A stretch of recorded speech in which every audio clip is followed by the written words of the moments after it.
Hey, I'm Craig, and today for the Surfboard Guide, we're going to check out the Ultra Joe by Channel Islands Surfboards.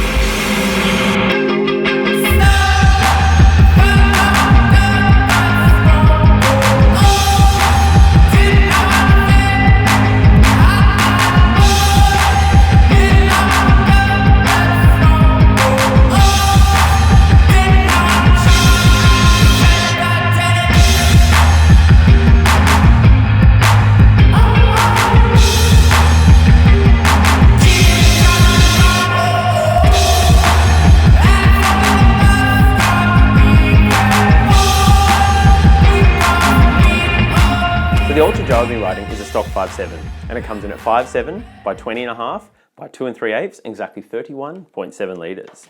So the Ultra Joe is a new kind of step down groveler that's come out from Channel Islands, and it comes from a model that you're probably familiar with they had a while ago called the Average Joe. So the Average Joe was really short, really wide, really flat, really easy to surf. Great for people that were probably beginner to intermediate surfers, just flat, held speed, really easy to get up and whatnot. But the Ultra Joe is kind of a more performance offering that's come from the Average Joe. So what they've done with the Ultra Joe, it has a tiny little bit more nose rocker. Like it's still a fairly flat, small wave groveler, but a little bit more flip through the nose just to keep it out of the water and keep you out of trouble. Another cool thing they've done is, because the board is so wide, to bring that wide point into something narrower that's easier to turn off, they've given it this thing called a double bump squash. So I'm not sure if you can see these sudden kind of hips, people know them as, or bumps, but what they do is they bring this really wide point in to a narrower tail that'll make it easier to turn. So they do that by 2 bumps that quite aggressively bring that width in. So that just makes it a bit easier to surf when you're on that back foot. It's a bit narrower and not too wide and gives you a bit more control. Flipping over the Ultra Joe, on the bottom, it feels like it has just like a gentle single up the front, which comes through to actually kind of a fairly deep double through the fins. And then off the back, that double continues and it feels like a bit of a V off the back. So that will just keep water moving through the board nice and easy and keep pace through flat sections. And that V will just keep it really easy to turn, kind of rail to rail and transition between your turns. So I've been riding the Ultra Joe for a while now. I've had it for a few months actually. Kind of sat in the back because I had a few different things come up. And I've just been grabbing it when waves have been really small and really average. I've seen a few things of people surfing it in some pretty good waves, but that's not when I grabbed the Ultra Joe. The Ultra Joe to me is meant to be kind of the ultimate performance groveler, and that's what it's been doing. So I had a little trip recently where I went up the coast and I surfed this right wedge. Really fun wave. It's a right wedge that breaks off a break wall, but it was kind of in the knee high to waist high range. So it wasn't big and there wasn't a lot of push. But what I really enjoyed about the Ultra Joe, it holds a lot of surface area. So what that does, it has it gets you into waves nice and easy, and it has a lot of stability. So getting up and through different turns or whatever, it's nice and stable. But sometimes boards that are nice and flat and stable, maybe like the Average Joe, can kind of bog through turns and kind of get a bit stuck.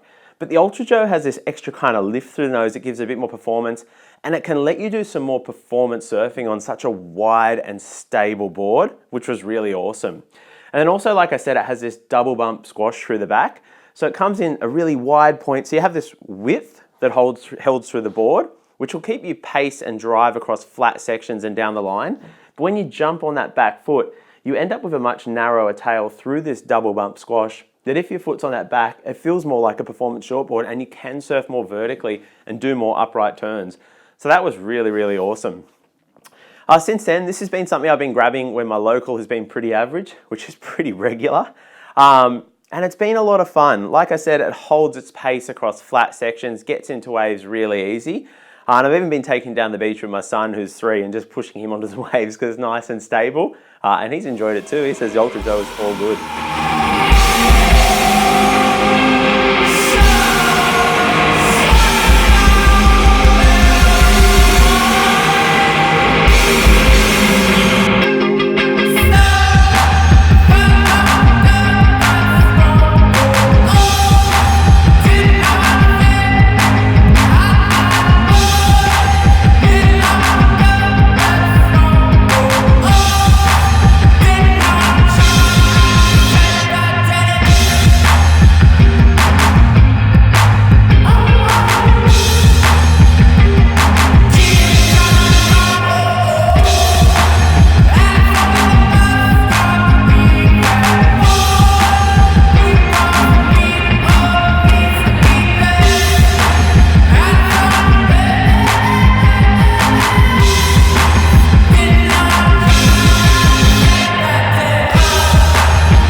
I've tried out a whole bunch of different fins, but what I've really enjoyed, and I find it hard to go past a lot of Channel Islands boards, is the Almeric or Channel Islands template.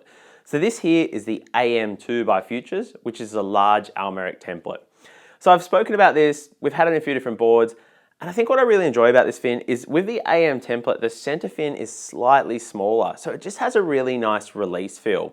So it's nice hold, this technology has a lot of like a nice flex that I really enjoy, but just having that center fin just being a tiny bit smaller, the surface area is a little bit less, it just has a nice release feeling through turns. And you probably see these fins in a lot of boards, people that are riding CRs and people that aren't. It's a really popular fin template. And if you get a chance, check one out. I think you'll soon understand why.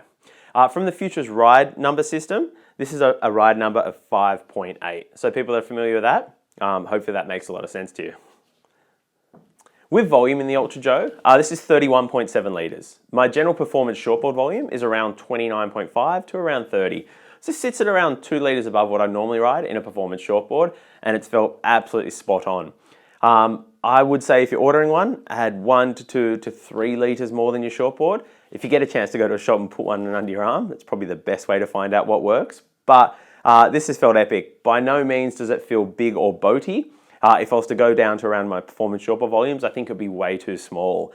And what you want in a small wave groveler is that little bit of extra foam. It's going to get you up and get you going in some pretty average conditions. And this has done that absolutely perfect. So don't be afraid to add a few extra litres to your performance shortboard volumes.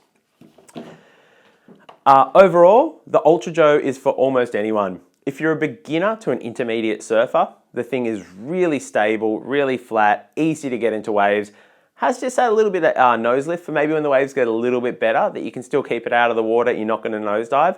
And it kind of pulls in with that nose lift that you'll be able to turn through steeper sections, so you're not going to struggle too much. For an intermediate through to an advanced surfer, this thing is pretty spot on. Like I said, there's that bit of rocker out the nose that keeps out of trouble and keep you above water and keep your turns nice and sharp. And also that double bump squash that comes into that narrower, nicer tail, lets you get on that back foot and still do some performance, steeper and more vertical surfing. Like I said, the volume and that width keeps it really stable. So if you're surfing average subpar conditions, you're going to be getting up and getting into waves nice and early and challenging all those males in the lineup for their wave count. Overall, the Ultra Joe's been epic to check out. It's lots of fun, it's easy to surf, and it's for almost everyone. I've really enjoyed it and hope you get a chance to check one out. Thanks so much for watching.